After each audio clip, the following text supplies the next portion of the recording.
ఆదిలాబాద్ జిల్లా బోధ్ మండలం వ్యాప్తంగా గ్రీన్ గోల్డ్ కంపెనీకి సంబంధించిన సోయా విత్తనాలు మొలకెత్తకపోవడంతో రైతులు ఆందోళన చెందుతున్నారు.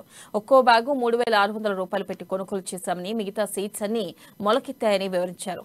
గ్రీన్ గోల్డ్ విత్తనాలు మాత్రం మొలకెత్తలేదని, సంబంధిత డీలర్ని సంప్రదించగా తమకు సంబంధం లేదని, కంపెనీ వారిని అడగాలంటూ మాట దాటవేస్తున్నారని తెలిపారు. ఇక కంపెనీకి కాల్ చేస్తే అసలు పట్టించుకోకపోవడంతో అధికారులకు ఫిర్యాదు చేశామని, వారేమో సైంటిస్టులు వచ్చి పరిశీలించి టెస్ట్ చేయాలని కాలం ఎల్లదీస్తున్నారని ఆగ్రహం వ్యక్తం చేశారు. ఇక అధికారులు చొరవ తీసుకుని తమకు న్యాయం చేయాలని వేడుకుంటున్నారు. ఇప్పుడు నా పక్క కోసిరు కరిస్మా సోయలు మొత్తానికి వాళ్ళు 3 బ్యాగులు కోసిరు కానీ ఒక ఇత్తు బాగా లేకుండా సూపర్ గా మొలిసింది. నేను ఆల్రెడీ వీడియో కూడా తీసుకొని వచ్చిన. దీనికి పరిష్కారం ఎట్లా అంటే ఇప్పుడు డీలర్ దగ్గరికి పోతానేమో అంటే మేము పట్టించుకుంటున్నారు వాళ్ళు. నేను ఇప్పుడు కంపెనీకి ఫోన్ చేస్తానేమో ఏమంటారు, వాళ్ళేమో కరెక్ట్ రెస్పాన్స్ అవుతలేరు. ఇప్పుడు వేరే సోయలు తెచ్చి పోసినాం అనుకో, అందులో మళ్ళీ ఏమంటారు అంటే మీరు ఈ మూలకు మొలిసినాయి కాబట్టి అట్ల నుంచి మనకు వీడియో తీసి చేసిండ్రు అని వీళ్ళు అంటారు. వాళ్ళ ఇప్పుడు